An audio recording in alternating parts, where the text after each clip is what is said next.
प्रश्न।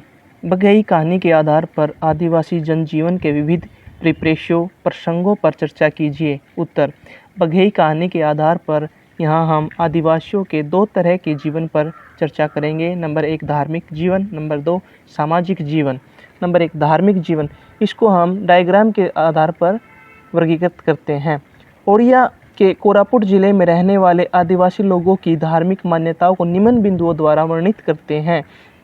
नंबर क ठाकुराइन देवी में आस्था, ख ज्ञानी या पुजारी का प्रभुत्व, ग मूर्ति पूजा का प्रचलन, घ अंधविश्वास की प्रबलता, ड शिक्षा का अभाव।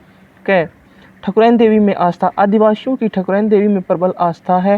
वे देवी को खुश करने के लिए मुर्गा, बकरा या भैंस की बलि चढ़ाते हैं, यानी वे बलि प्रथा को अच्छा मानते हैं।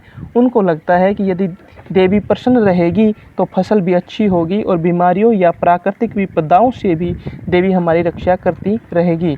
ख ज्ञानी या पुजारी का प्रभुत्व। आदिवासी समाज ज्ञानी व्यक्ति तथा पुजारी की हर बात को मानते हैं। यहाँ ध्यान रहे, उस व्यक्ति का ब्राह्मण होना जरूरी नहीं। उनका मानना होता है कि यह व्यक्ति ठाकुराइन देवी ने हमारी भलाई के लिए भेजा, यानी ठाकुराइन उसके माध्यम से काम करवाती है। ग मूर्ति पूजा का प्रचलन। आदिवासी समाज में मूर्ति पूजा का बेहद प्रचलन है। लोग ठाकुराइन के सामने जटा बढ़ाकर नाचते गाते हैं, पेट घुटनों के बल घिसट घिसट कर यात्रा करते हैं, गर्म लोहे की चाबुक को शरीर पर मारते हैं, व आग पर चलते हैं इत्यादि। ग अंधविश्वास की प्रबलता। आदिवासी समाज में यदि कोई व्यक्ति बीमार हो जाए तब वे उसे चिकित्सक के पास ले जाने की बजाय झाड़ फूक अथवा तंत्र मंत्र वाले ओझा के पास ले जाकर अपने अंधविश्वास का परिचय देते हैं। दूसरी तरफ उनको लगता है कि देवी खुश नहीं है, तभी वे मुर्गा, बकरा, भैंस में से किसी एक की बलि दे देते हैं। ड शिक्षा का अभाव। कहानी में बाघ को मारने के अभियान में धनु पंडित की दाई जांघ को बरहा ने चीर डाला, तब वहां मौजूद लोग बातें करने लगे, जरूर गांव के मुखिया और धनु पंडित ने कोई अन्याय किया होगा, इसलिए ही देवी ने नाराज होकर अपना प्रकोप दिखाया है। अंत में कह सकते हैं कि आदिवासी समाज सीधा साधा भोला भाला है। वे सरल है और सरलता से किसी भी बात को स्वीकार कर लेते हैं, लेकिन वे एकजुट हैं और आपसी प्रेम भाव को संवर्धित करते हैं। नंबर 2 सामाजिक जीवन। आदिवासी समाज के सामाजिक आर्थिक जीवन को निम्न बिंदुओं द्वारा उजागर करते हैं।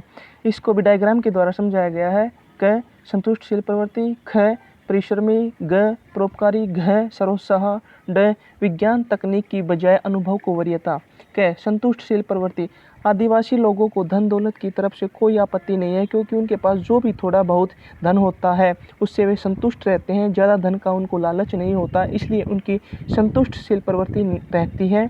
ख परिश्रमी। आदिवासी लोग बहुत मेहनती होते हैं। वे बंजर जमीन को भी उपजाऊ बना लेते हैं। उनको 3 तत्व जल, जंगल व जमीन से ही मतलब होता है। उनकी पूरी जिंदगी इन तीनों तत्वों में ही गुजर जाती है। ग परोपकारी। आदिवासी लोग दूसरों का भला करने में पीछे नहीं रहते, कभी कभी तो वे अपने प्राणों को दांव पर लगाकर भी दूसरों का हित करते हैं। घ सरोत्साह। आदिवासी लोग बहुत ही सरल होते हैं। महाजन, साहूकार, पुलिस आदि उनका खूब शोषण करते हैं, लेकिन जहाँ तक हो सके सरोत्साह बनकर वे झेलते रहते हैं। ड विज्ञान तकनीक की बजाय अनुभव को वरीयता। आदिवासी लोगों का विज्ञान तकनीक पर भरोसा नहीं होता, बल्कि जो कुछ उन्होंने झेला होता है उस पर वे विश्वास करते हैं।